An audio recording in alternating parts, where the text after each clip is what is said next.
Welcome back. तो हमने आपका ये ज्योग्राफी का सीरीज स्टार्ट किया था। इसमें मैंने लास्ट क्लास में आप लोगों को कुछ चीज़ें पढ़ाई थी, मैंने कुछ चीज़ें आपको एक्सप्लेन करी थी। इसमें मैंने आपका सोलर सिस्टम कंप्लीट किया था। आई होप कि आप लोगों ने लास्ट क्लास रिवाइज करी होगी। आज मैं आपका पूरा ज्योग्राफी कंप्लीट कर दूंगी, ट्राई करूंगी कि सारा आज कंप्लीट हो जाए।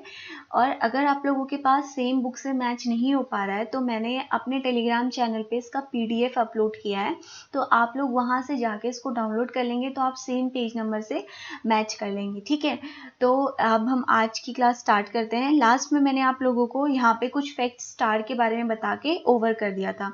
तो आज हम देखेंगे कि कॉन्स्टलेशंस क्या होते हैं। इसके बारे में सिंपल अगर एग्जाम में क्वेश्चन आएगा तो आपको एक वर्ड में याद रखना है कि ग्रुप ऑफ स्टार्स होते हैं। ठीक है, तो इसमें हम लोग इसको यूज कहाँ पे किया जाता है। इसका यूज मेनली जो एस्ट्रोनॉमर्स होते हैं वो आइडेंटिफाई करते हैं। किस चीज को आइडेंटिफाई करते हैं? Position of the stars. ठीक है, तो ये यूनिट्स हैं इसकी, इसलिए हम इसको क्या बोलते हैं? कॉन्स्टलेशंस। ठीक है, अब उसके अलावा एट प्रेजेंट अभी के बारे में ये आपकी बुक में अपडेट हो गया होगा, 88 है। इसमें पहले ये मेरी बुक में 88 दिया हुआ है। ठीक है, ये राशि है, जैसे हमारी हिंदी में होता है ना, वो सारी राशि जो हमारी बनाई जाती है वो ग्रुप ऑफ पोजीशन या स्टार को देख के बताया जाता है कि ये है इस तरीके से।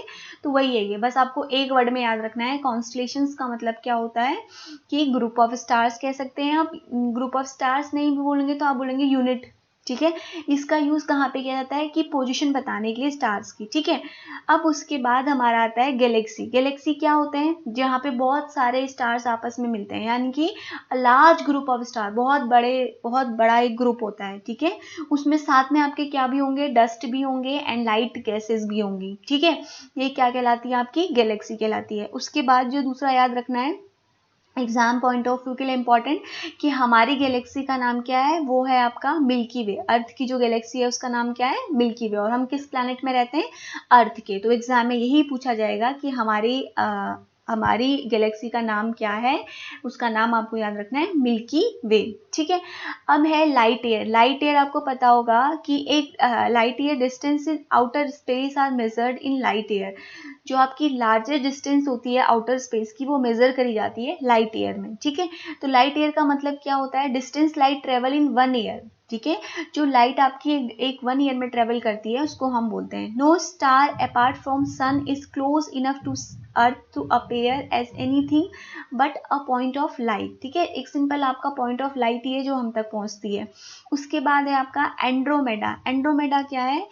अर्थ क्लोजेस्ट गैलेक्टिक नेबर। हमारा सबसे क्लोजेस्ट गैलेक्टिक नेबर जो है वो है आपकी Andromeda. Andromeda is special Galaxy है एंड इसको हम लोग ये भी बोलते हैं हमारा क्लोजेस्ट नेबर है। ठीक है, इसके बारे में ज़्यादा कुछ नहीं याद रखना है। आगे हम देखते हैं नेबुला। नेबुला आपका कुछ नहीं होता, क्लाउड ऑफ गैसेज होते हैं। ठीक है, उसमें बस आपको इतना याद रखना है, nebula is a cloud of gases. उसमें छोटे छोटे आपके फेट पार्टिकल्स, लाइट के स्केयर्स, ये सब भी प्रेजेंट्स होते हैं। ठीक है, उसके बाद हम आगे बढ़ेंगे अर्थ और के शेप के बारे में। अगर हम देखेंगे तो कोई बोलता है कि अर्थ का ओवल शेप है, कोई बोलता है कि अर्थ का फ्लैट शेप है। अभी तो रिसेंटली इस चीज़ के ऊपर भी डिस्कवरी चल रही है कि अर्थ जो है वो फ्लैट शेप में है।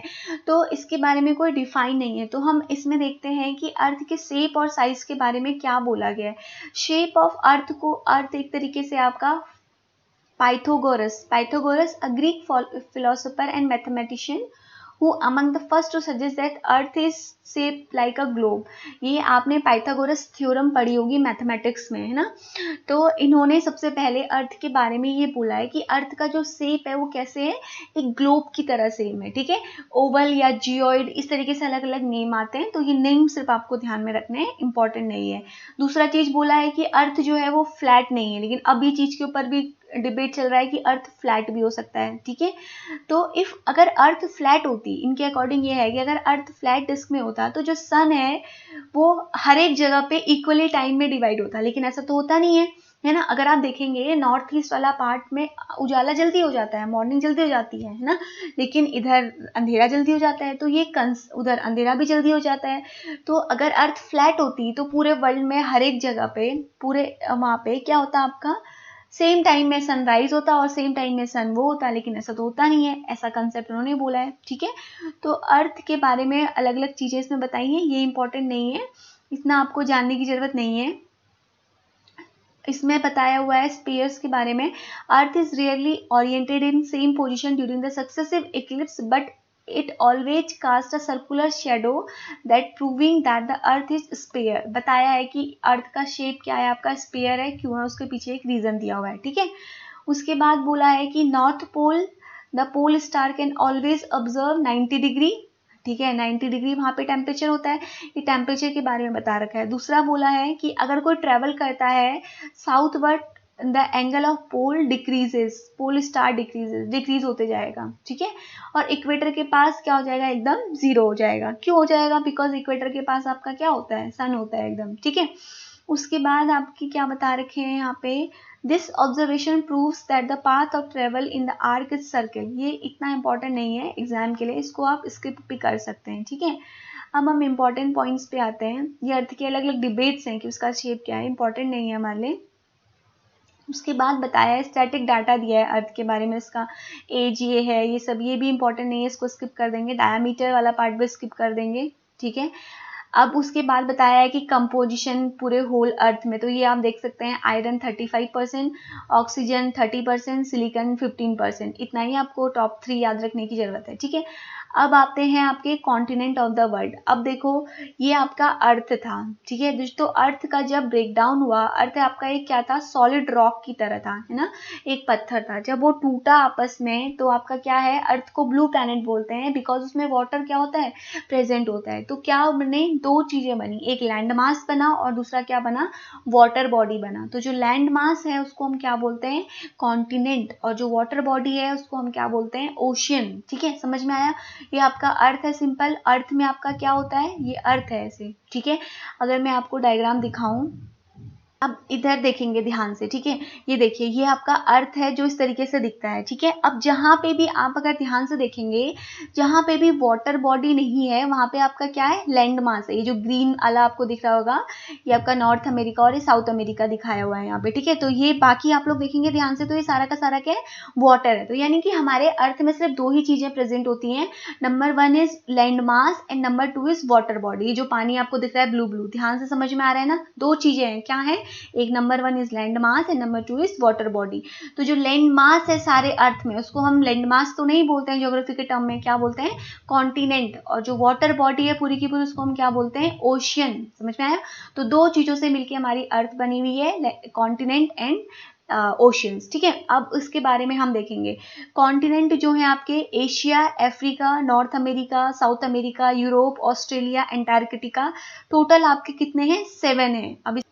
अब इसको इमेज में देखते हैं हम सारे के सारे, ठीक है। ये देखिए, ये आपका पूरा north America, South America, Asia. देखो यहाँ ध्यान से, जो ये ब्लू कलर दिखाया गया है, ये ब्लू कलर का मतलब क्या है, ये वाटर बॉडी है। और जो ये अलग अलग कलर से दिखाए गए हैं, इसका मतलब क्या है, ये लैंड मास है। तो पूरे अर्थ में हमारी क्या चीजें होती हैं, कॉन्टिनेंट, और दूसरा क्या होता है, water body, that is known as ocean, ठीक है। अब यहाँ देखेंगे Asia, Africa, Europe, North America, South America और ऑस्ट्रेलिया, ये हो गए हमारे सारे के सारे कॉन्टिनेंट। उसके बाद हमारे जो वाटर बॉडी है, दैट इज ओशियन। कितनी ओशियन है, देखिए, Arctic ocean, Pacific ocean, Indian ocean, Atlantic ocean and last one is Antarctica, ठीक है। तो ये सारे के सारे हमारे क्या है, ओशियंस हैं। तो समझ में आ गया। अब यहाँ पर देखेंगे, अब इसमें कुछ कुछ फैक्ट्स दे रखे हैं। एशिया में इंपॉर्टेंट क्या है, एशिया कौन सा कॉन्टिनेंट है, ये रहा एशिया। एशिया वो कॉन्टिनेंट, इसमें हम लोग रहते हैं। तो हर एक कॉन्टिनेंट में कुछ स्पेसिफिक चीजें हैं जो एग्जाम के लिए इंपॉर्टेंट हो जाती हैं, कभी कभी पूछ देते हैं, तो वो चीजें आपको पढ़नी है, ठीक है। तो अब इसमें क्या पढ़ेंगे आप लोग, मैं आप लोगों को बता देती हूँ। लैटिट्यूड लॉन्गिट्यूड नहीं पढ़ना है कि क्या लैटिट्यूड है क्या लॉन्गिट्यूड है, एरिया नहीं पढ़ना है, पॉपुलेशन नहीं पढ़ना है। समझ में आ गया। क्या आपको पढ़ना है, हर एक कॉन्टिनेंट के बारे में। ये फैक्ट्स है, ये आप लोग खुद पढ़ लेंगे बुक से, ठीक है। पढ़ना क्या है इसमें आपको, ओशन एंड सीज भी नहीं पढ़ेंगे, इतना ये बहुत ज़्यादा है और इतना इंपॉर्टेंट नहीं है। जैसे कोई इंपॉर्टेंट है, जैसे येलो सी हो गई आपकी, बहुत ज़्यादा न्यूज़ में रहती है, इंपॉर्टेंट है, तो ये देख लेंगे, ठीक है। अब उसके बाद हाईएस्ट और लोएस्ट पॉइंट आपको हर किसी का करना है, ठीक है। हाईएस्ट और लोएस्ट पॉइंट आपका इंपॉर्टेंट होता है। स्ट्रेट से भी कभी कभी क्वेश्चन पूछ दिया जाता है, तो स्ट्रेट भी देख लेंगे। लेक्स आपकी बहुत इंपॉर्टेंट है कि कौन सी लेक वहाँ पे है, जैसे यहाँ पे कैस्पियन लेक, कैस्पियन सी, अराल सी, लेक बेकार, लेक बाल्कस, ठीक है। तो ये सारे आपको देखने हैं। माउंटेन भी देखेंगे कि कौन कौन से माउंटेन्स हैं वहाँ पे। आइलैंड देख, मन करे तो देख लेना, अदरवाइज इतना इंपॉर्टेंट नहीं है, ठीक है। प्लेटूज देख लेंगे थोड़ा थोड़ा, इतना ज़्यादा इंपॉर्टेंट नहीं है। उसके बाद आपके डेजर्ट आपको पक्का से देखनी है, और रिवर बहुत ज़्यादा इंपॉर्टेंट है जो आपको देखनी है, ठीक है। पेनिनसुलन आप नहीं भी देखेंगे, ये ज़रूरत नहीं है, और उसके बाद इंपॉर्टेंट सिटीज़ आप नहीं करेंगे तो भी छोड़ देंगे, ठीक है। तो ऐसे ही आपको हर एक कॉन्टिनेंट के बारे में करना है। एशिया, फिर अफ्रीका, अफ्रीका में फिर से क्या करेंगे, सबसे पहले आप करेंगे हाईएस्ट और लोवेस्ट पॉइंट, ठीक है। ओशन एंड सीज तो आपको पता ही चल जाएगा किसमें है। स्ट्रेट आप देख लेंगे कौन सा है वहाँ पे, लेक आप देखेंगे जो इंपॉर्टेंट है, और क्या देखेंगे, माउंटेन। तो सब में आप लोग यही करेंगे। डेजर्ट तो सारे में मैंने आपको एक दो का बता दिया, रेस्ट आप लोग करेंगे। नॉर्थ अमेरिका आपका आया, ये रटने वाला है, इसमें कुछ भी नहीं है आपको समझाने के लिए, ठीक है। सिर्फ आपको फैक्ट्स एक नोटबुक में नोट करिए और उसको पढ़ते रहिए, डेली व्यू देखते रहिए, एक दिन में याद नहीं होगा, ठीक है। इंपॉर्टेंट जो स्किप करना है वो मैंने आपको बता दिया, ठीक है। अब दूसरी चीज़ हमने क्या देखनी है, हमने कॉन्टिनेंट तो देख लिए, अब हमको क्या देखना है, ओशियंस, ठीक है। तो ओशियन में आप लोग क्या देखेंगे, सबसे पहले पैसिफिक ओशन। तो पैसिफिक ओशन के बारे में एक चीज़ याद रखनी है, largest ocean of the world, मैं यहीं पे बता रही हूँ, इंपॉर्टेंट वहीं पे लिख लेंगे, largest ocean of the world. दूसरा क्या है, डीपेस्ट ओशन है, ठीक है। उसके बाद एक चीज़ आपको याद रखनी है, मरियाना ट्रेंच जो वर्ल्ड का डीपेस्ट पॉइंट है वो पैसिफिक ओशन में ही लोकेटेड है, ठीक है। उसके बाद अगला आपको देखना है अटलांटिक ओशन। अटलांटिक ओशन आपका क्या है, सेकेंड लार्जेस्ट ओशन है। दूसरा इसके बारे में याद रखना है, इसकी लॉन्गेस्ट कोस्टल लाइन है, ठीक है। उसके बाद आपको याद ये नहीं याद रखना है कि ये busiest ocean trade and commerce है, ये आपके ये इंपॉर्टेंट नहीं है। उसके बाद आपको याद रखना है इंडियन ओशन। इंडियन ओशन आपका क्या है, इंडियन ओशन एकमात्र ऐसा ओशन है जो किसी कंट्री के नाम पे पड़ा है, that is India and the name is Indian ocean, ठीक है। उसके बाद यहाँ पे आपके कुछ कुछ ये आइलैंड वगैरह बता रखे हैं, ये इंपॉर्टेंट नहीं है, इतना आपको जानने की ज़रूरत नहीं है। फिर उसके बाद है आपका साउथ इंडियन ओशन। अब यहाँ पे कुछ करंट्स दे रखे हैं, वार्म करंट और कोल्ड करंट, ये अभी हम आगे पढ़ेंगे तो ये आगे आएगा। आर्कटिक ओशन के बारे में याद रखना है कि स्मॉलेस्ट ओशन है, सबसे छोटा, ठीक है। North pole lie in the middle of the Arctic Ocean. North pole जो है ये अगर आप देखेंगे कि आपका अर्थ है, तो अगर आप इसको ऐसे डिवाइड कर देंगे तो ये आपका आता है नॉर्थ पोल, और नीचे वाला आपका क्या आता है, साउथ पोल। तो अगर जो नॉर्थ पोल है आपका वो ऑलमोस्ट किस में लाई करता है, आपका आर्कटिक ओशन में। देखेंगे इधर, ये देखिए नॉर्थ पोल, ये है ना आपका नॉर्थ ऊपर वाला, तो यहीं पे आपका क्या लाई करता है, आर्कटिक ओशन, ठीक है। उसके बाद ओशन करंट है। अब देखेंगे कि ओशन जो होती है उसमें से क्या होती हैं, हवाएं चलती हैं, ठीक है। तो कुछ गर्म हवाएं चलती हैं, कुछ कैसी चलती हैं, ठंडी ठंडी हवाएं चलती हैं। अब कैसे देखिए इसको समझेंगे, ठीक है। एक मिनट का कंसेप्ट है, ये है आपका इक्वेटर, ठीक है। तो इक्वेटर के पास आपका क्या होगा, सन होगा। तो ये पानी तो आपको दिख रहा है ना, है ना, पानी तो आपको दिख रहा है, और इधर क्या है आपको पता है, ऊपर वाला एरिया पूरा क्या है, फ्रिज्ड है, ठीक है। ऊपर और नीचे वाला एरिया में अगर आप आएंगे तो यहाँ पे क्या है, फ्रिज है, यहाँ पे पॉपुलेशन बहुत कम रहती है, ठीक है। तो अब ये ओशन से हॉट विंड और कोल्ड करंट का क्या कंसेप्ट है, इसको इजी वे में मैं आपको एक्सप्लेन करती हूँ। इक्वेटर के पास सन है, तो आप खुद सोचिए, सन है तो सन कैसा होगा, गर्म होगा। तो गर्म होगा यानी कि तो उसके आसपास से जो हवाएं निकलेंगी वो कैसे निकलेंगी, गर्म हवाएं। तो यानी कि यहाँ से जो वेव निकलती है वो कैसे निकलती है, हॉट करंट। अब आप आर्कटिक ओशन के पास जाइए, ये कौन सा है आपका, नॉर्थ पोल और साउथ पोल। वो पूरा एरिया कैसा है आपका, फ्रिज है। फ्रिज है यानी कि ठंडा है। फ्रिज में से कैसी हवा आती है, मुझे खुद बताइए कैसी आती है, ठंडी हवाएं। तो ऊपर से कौन सी वेव आएंगी, कोल्ड करंट। आया समझ में, ये हॉट करंट और कोल्ड करंट क्या है। तो यहाँ पर वही बताया है कि जो ओशनिक करंट होती हैं ये दो टाइप की होती हैं। कौन कौन सी होती हैं, हॉट और कोल्ड, ठीक है। तो अब हॉट करंट कहाँ पे मिलेंगी, हायर में मिलेंगी या ट्रॉपिकल में मिलेंगी, खुद बताइए। ये ट्रॉपिकल जोन है ना पूरा का पूरा, है ना। और ये कौन सा होता है, टेम्परेट। और सबसे ऊपर वाला कौन सा होता है, फ्रिज जोन, यानी कि हम इसको पोलार रीजन भी बोलते हैं, ठीक है। तो कहाँ पे मिलेंगी गर्म हवाएं, फ्रिज जोन में तो मिलेंगी नहीं, तो कौन से एरिया में मिलेंगी, ट्रॉपिकल एरिया में। तो देखिए यहाँ पे समझाया हुआ है कि जो आपकी हॉट करंट होती है कहाँ पर मिलती है, ट्रॉपिकल जोन यानी कि लोअर लैटिट्यूड में मिलती है, ठीक है। उसके बाद आपकी आती है दूसरी कोल्ड करंट। तो कोल्ड करंट कहाँ पे मिलेंगी, हायर लैटिट्यूड में। आई होप आपको ये कंसेप्ट समझ में आ गया होगा, कोल्ड करंट और हॉट करंट का, ठीक है। आगे और आएगा इसके बारे में, वहाँ पे मैं बाकी आपको फिर बताऊँ। यहाँ पे आपको इतना ही ध्यान में रखना है, ठीक है। इतना आपको समझना है, कोल्ड क्या होती है और हॉट क्या होती है। अब दूसरा टर्म आपका आता है बायोस्फीयर। बायोस्फीयर के बारे में आप लोगों ने बहुत बार पढ़ा है कि अर्थ का वो पार्ट जहाँ पर लाइफ क्या करती है, एग्जिस्ट करती है, क्योंकि बायोस का मतलब क्या होता है आपका, लाइफ, ठीक है। अब इसमें अलग अलग लेयर्स होती हैं, लिथोस्फीयर, हाइड्रोस्फीयर और एटमोस्फीयर, ठीक है। अभी मैं आपको दिखाती हूँ। अब यहाँ पे आपको कुछ टर्म्स को सिर्फ समझना है, ये आप लोगों ने बहुत बार पढ़े भी हैं। लिथोस्फीयर, हाइड्रोस्फीयर और एटमॉस्फेयर क्या होता है, ठीक है। अभी डायग्राम देखेंगे, ये देखिए सिंपल, एटमॉस्फेयर कौन सा रीजन है, बायोस्फीयर, ये देखिए हाइड्रोस्फीयर पूरा वाटर वाला, जियोस्फीयर ही। तो इससे आपको एक बहुत ही बेसिक सा डायग्राम है, इससे आपको समझ में आ गया होगा। अब यहाँ पे हम लोग चलते हैं, लिथोस्फीयर कौन सा होता है, upper most layer of the earth crust, जहाँ पे हम लोग कैपेबल होता है किस चीज़ के लिए, लाइफ को सपोर्ट करने के लिए। एक लाइन में इसका डेफिनेशन याद रखना है। फिर हाइड्रोस्फीयर के बारे में, हाइड्रो जहाँ भी वर्ड आ जाए उसका मतलब क्या होता है, वाटर, तो यानी कि कहाँ पे होगा, surface area of the earth, मतलब जहाँ पे आपका पूरा वाटर बॉडीज होंगी। फिर उसके बाद आपका ये दो टर्म आपको यहाँ पे समझना है, अगर आपकी बुक अपडेटेड है तो उसमें कुछ और टर्म्स भी दिए होंगे, उनको रीड कर लेना सिर्फ, ठीक है। अब उसके बाद हम आते हैं लैटिट्यूड और लॉन्गिट्यूड पे। तो ये लैटिट्यूड और लॉन्गिट्यूड कंसेप्ट मैंने ऑलरेडी एक वीडियो में समझाया है बहुत डीप में, तो आई वांट कि आप उस वीडियो को देख लीजिए, वहाँ पे मैंने समझाया है। यहाँ पे मैं एक बार फिर से समझा देती हूँ, ठीक है। अगर यहाँ पे आप इस डायग्राम को ध्यान से देखेंगे तो यहाँ पे आपको कुछ लाइन दिख रही है ना, कुछ ऐसी लाइन है और कुछ खड़ी लाइन है। तो जो लेटी हुई लाइन्स होती हैं that is known as latitude, और जो ऐसे खड़ी हॉरिजॉन्टल लाइन होती है that is known as longitude, ठीक है। तो ये जो है ये इमेजिनरी लाइन्स हैं, ठीक है, ये कोई बनाई हुई लाइन नहीं है, उसमें इमेजिनरी लाइन है, सिर्फ और सिर्फ किसी पोजीशन को लोकेट करने के लिए, लोकेशन बताने के लिए अर्थ में, इसलिए ये लाइन क्या करी गई है, ड्रॉ करी गई है। तो ये कोई एकदम वो लाइन नहीं है, ये इमेजिनरी लाइन है, इतना याद रखना है। तो लैटिट्यूड क्या होती है और लॉन्गिट्यूड क्या होती है, लैटिट्यूड आपकी होती है लेटी हुई लाइन और लॉन्गिट्यूड आपकी क्या होती है, खड़ी लाइन्स होती हैं। बाकी मैंने उस वीडियो में एक्सप्लेन किया है बहुत अच्छी से, तो यहाँ पे फिर से रिपीटेशन हो जाएगा, आप उस क्लास को एक बार देख लो, ठीक है। ये लैटिट्यूड और ये लॉन्गिट्यूड मैंने वहाँ पे सब समझाया है आपको क्या होता है। उसके बाद मैंने टाइम जोन भी बता रखे हैं आपको, ये वाला टॉपिक आप लोग वहाँ से कर लेंगे, ठीक है।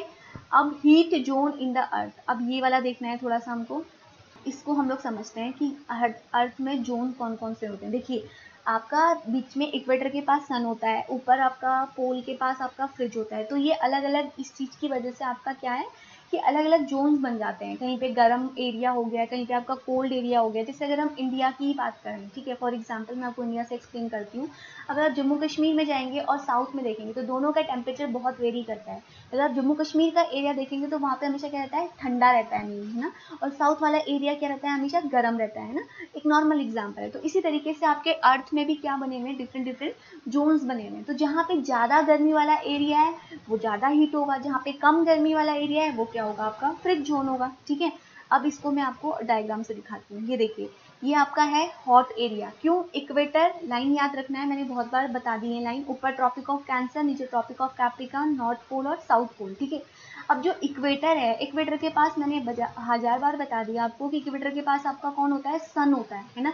तो सन के आसपास वाला एरिया क्या होगा, गर्म होगा। क्यों, क्योंकि सन से कैसे निकलेगी, हीट निकलेगी। तो सन से जैसे ही आप थोड़ा दूर जाएंगे तो वो वाला एरिया क्या होगा, थोड़ा कम गर्म होगा। और सन की जितनी ज़्यादा डिस्टेंस और दूर जाएंगे तो सन का एरिया क्या हो जाएगा, वहाँ तक हवाएं पहुँच ही नहीं पाएंगी। तो जो इक्वेटर के पास वाला एरिया है उसको हम लोग बोलते हैं ट्रॉपिकल जोन, यानी कि हॉट एरिया। यहाँ पे क्या होता है, ये पार्ट सबसे ज़्यादा गर्म होता है। उसके बाद जैसे आप ऊपर जाएंगे टेम्परेट जोन, वहाँ पे क्या होता है, थोड़ा कम होता है। और जैसे आप ऊपर जाएंगे एकदम, वहाँ पे क्या होता है, आपका कोल्ड, ठीक है। अब देखो यहाँ पे बुक में बताया है कि कौन सा एरिया आपका ट्रॉपिकल जोन है। देखिए टॉरिड जोन को हम लोग क्या भी बोलते हैं, ट्रॉपिकल जोन। अब देखेंगे डायग्राम में, ट्रॉपिकल जोन समझ में आ गया कौन सा है, ये वाला एरिया, यानी कि इन दोनों के बीच में लाई करेगा। डायग्राम से समझो, वहाँ पे रीड करने की जरूरत नहीं है, ठीक है। अब उसके बाद दूसरा है आपका फ्रिज जोन। फ्रिज जोन बताओ कौन सा होगा, जहाँ पर सन की रे सही से नहीं पहुँच पाते, यानी कि ऊपर वाला एरिया होगा एकदम। तो कहाँ से कहाँ लाई करेगा, लाइन का नाम याद रख देना है बस, ठीक है। इसको एक बार बनाएंगे तो आपको समझ में आ जाएगा, ठीक है। अब दूसरी चीज़ है आपकी रोटेशन ऑफ अर्थ। मैंने आपको बताया है कि अर्थ क्या करती है, रोटेशन और रिवॉल्यूशन करती है। रोटेशन कब करती है, एवरी 24 आवर में क्या करती है, रोटेट करती है, ठीक है। उसके बाद मैंने आपको बताया था कि अर्थ क्या है, थोड़ी सी टिल्टेड है। टिल्टेड का मतलब क्या होता है, झुकी हुई है। कितना झुकी हुई है, 23.5। ये मैंने आपको बताया था 23.5 एंगल क्या है, टिल्टेड है। तो ये सब चीज़ें यहाँ पे बताइए, ये इतना इंपॉर्टेंट नहीं है, मैं आपको एक्सप्लेन कर चुकी हूँ। पेरीहिलन और एपीहिलन, मैंने आपको लास्ट क्लास में पैरोजी और एपोजी बताया था, याद आ रहा है कुछ। मैंने लास्ट क्लास में आपको एपोजी और पैरोजी बताया था, वहाँ पे भी मैंने आपको कहा था कि इसी तरीके का एक टर्म आपको आगे भी सुनने को मिलेगा, दैट इज पेरीहिलन और एपीहिलन। अब समझते हैं ये क्या है। देखिए जब सन और अर्थ के बीच में यहाँ पे डिस्टेंस देखेंगे, क्या होती है आपकी डिस्टेंस, क्या होती है, कम होती है, तो उसको हम बोलते हैं पेरीहिलन। जब सन और अर्थ के बीच में डिस्टेंस ज़्यादा होती है तो हम उसको क्या बोलते हैं, एपीहिलन। वहाँ पे हमने मून के टर्म में किया था, तो आप लोग मुझे आंसर देंगे ताकि मुझे पता चले कि आप लोग पढ़ रहे हैं या नहीं पढ़ रहे हैं, ठीक है। अब उसके बाद हम आगे बढ़ते हैं सोलिस्टिक। सोलिस्टिक का मतलब क्या होता है कि जहाँ पे आपकी दोनों डेट क्या हो, नियर एकदम इक्वल हो, ठीक है। और समर सोलिस्टिक और दूसरा क्या है, विंटर सोलिस्टिक। ये आपको इतना इम्पोर्टेंट नहीं है, इसको मैं आपको समझाऊंगी अभी।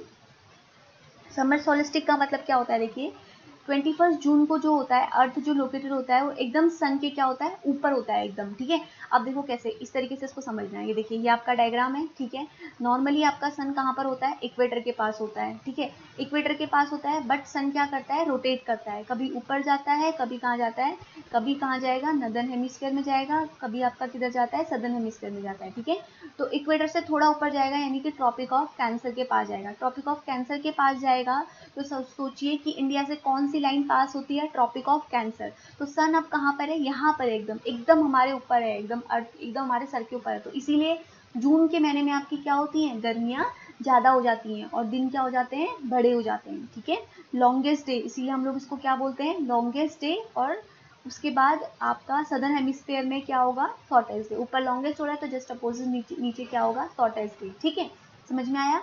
अब उसके बाद ये होता है आपका समर सोलिस्टिक, ठीक है, जो कहाँ पे आपका चला जाएगा, सन एकदम ट्रॉपिक ऑफ कैंसर के पास जाएगा। अब सन क्या करेगा, एवरी 3 आवर्स में रोटेट करता रहता है। अब उसके बाद क्या करेगा, ये फिर से इक्वेटर के पास आएगा। अब इक्वेटर के पास आएगा तो अब फिर 3 मंथ बाद कहाँ जाएगा, नीचे आएगा। अब इतना समझिए सिर्फ कि जब सन ऊपर जाता है अपनी पोजीशन को शिफ्ट करता है, नॉर्मली सन इधर दिमाग में ऐसे समझना है, ऐसे आप लोग करेंगे तो ऐसे आप लोग कंफ्यूज हो जाएंगे। मैं आपको एक सिंपल तरीके से समझाती हूँ इस कंसेप्ट को, सोलिस्टिक को सिंपल वर्ड में समझाती हूँ। देखिए, ये आपका अर्थ है, ठीक है। अब इसमें नॉर्मली सन कहाँ पर होता है, इक्वेटर के पास होता है, इतना क्लियर है। अब सन क्या करता है, हमेशा इक्वेटर के पास तो रहता नहीं है, कभी ऊपर जाता है। ऊपर जाता है इट मीन्स कि कहाँ जाएगा, नॉर्दर्न हेमिस्फीयर में। फिर कहाँ आता है, नीचे आता है, इट मीन्स कि कहाँ आएगा, सदर्न हेमिस्फीयर में, ठीक है। तो जब अपनी पोजीशन से ऊपर जाता है तो उस समय क्या होता है, अब यहाँ पे आएगा तो ऊपर इसके ऊपर जस्ट कौन सी लाइन है, ट्रॉपिक ऑफ कैंसर। तो ट्रॉपिक ऑफ कैंसर के पास यानी कि हमारे सर के एकदम जस्ट ऊपर है, इंडिया से कौन सी लाइन पास होती है, ट्रॉपिक ऑफ कैंसर। तो सन हमारे पास आ गया तो यानी कि गर्मी क्या हो जाती है आपकी, बढ़ जाती है, ठीक है। तो यहाँ पे दिन क्या हो जाते हैं आपके, बड़े हो जाते हैं, ठीक है। तो अब उसके बाद फिर क्या होगा, सन कहाँ आएगा, नीचे आएगा, यहाँ पे आएगा पहले, फिर यहाँ से कहाँ जाएगा, नीचे को जाएगा। तो नीचे को जाएगा तो जब नीचे आएगा तो नहीं क्या होगा, विंटर सोलिस्टिक। विंटर सोलिस्टिक, अब देखिए सन हमसे दूर हो गया ना, हम लोग तो यहाँ पे हैं, सन यहाँ पहुँच गया, तो इसलिए यहाँ पे क्या, इस एरिया में क्या हो जाती है, ठंड पड़ जाती है, ठीक है। तो ये कब होता है आपका, दिसंबर 22 को। इस दिन आपका कहाँ कहाँ आएगा, कहाँ पे ओवरहेड होगा, ट्रॉपिक ऑफ कैप्रिकॉर्न। नीचे वाली लाइन को हम क्या बोलते हैं, ट्रॉपिक ऑफ कैप्रिकॉर्न, ठीक है। इसको हम लोग क्या भी बोलेंगे, शॉर्टेस्ट डे, ठीक है। अगर आपको फिर भी नहीं समझ में आया होगा तो आपको कमेंट करना, मैं इस कंसेप्ट को एक अलग वीडियो में मैं एक्सप्लेन कर दूंगी, ठीक है। और इक्विनॉक्स क्या होता है, जहाँ पे डे और नाइट एकदम इक्वल होती हैं, ठीक है। बस इतना याद रखना है, डेट याद रख देना। एक वर्नर इक्विनॉक्स होता है, एक ऑटम इक्विनॉक्स होता है, 21 मार्च को और 23 सितंबर को। ये मैंने एक वीडियो में समझा रखा है ये कंसेप्ट, तो आप वो वाला वीडियो देख लेना, नहीं समझ में आएगा तो मैं फिर एक्सप्लेन कर दूँगी, ठीक है। उसके बाद है आपका मिडनाइट सन, ये तो आपको बस बता रखा है। इक्लिप्स, इक्लिप्स क्या होता है, देखो आपका ग्रहण। जब आपको हम लोग क्या बोलते हैं, इक्लिप्स कब होता है, जब आपका सन, मून और अर्थ क्या होती है, एकदम स्ट्रेट लाइन में आ जाती है, ठीक है। अब दो टाइप का आपका इक्लिप्स होता है, एक होता है सोलर इक्लिप्स और दूसरा आपका क्या होता है, लूनर इक्लिप्स, ठीक है। सोलर इक्लिप्स कब होगा, मैं इसको डायग्राम से दिखाती हूँ। अब ये इक्लिप्स आपका दो टाइप का होता है, सोलर इक्लिप्स और लूनर इक्लिप्स। अब देखेंगे यहाँ पे कैसे होता है, ये देखिए, जब सन और अर्थ के बीच में आपका कौन हो जाता है, मून आ जाता है, तो इसको हम लोग क्या बोलते हैं, सोलर इक्लिप्स। जब सन और मून के बीच में आपका कौन हो जाता है, अर्थ आ जाता है, तो इसको हम क्या बोलते हैं, लूनर इक्लिप्स, ठीक है। अब यहाँ पे समझाया हुआ है, देखो यहाँ पे अर्थ जो होती है वो बीच में आ जाती है, और यहाँ पे जो आपका मून है, यहाँ पे बताया होगा, वो आ जाता है, ठीक है। ये देखो डायग्राम में समझ में आ ही रहा होगा आप लोगों को, ठीक है। अब आगे बढ़ते हैं। एटमॉस्फेयर आपका क्या होता है, एटमॉस्फेयर में कौन कौन सी गैसें होती हैं, आपको सबको पता है, आप लोग हमेशा से पढ़ते आ रहे हैं, नाइट्रोजन, ऑक्सीजन, ये सिर्फ आप लोग गैसें देख लेना, ठीक है। उसके बाद कार्बन डाइऑक्साइड, ये सारा बता रखा है गैस के बारे में, ये स्मॉल क्वांटिटी में प्रेजेंट होती है एटमॉस्फेयर में। वाटर वेपर जो होता है सबसे सिग्निफिकेंट कंपोनेंट होता है, ठीक है।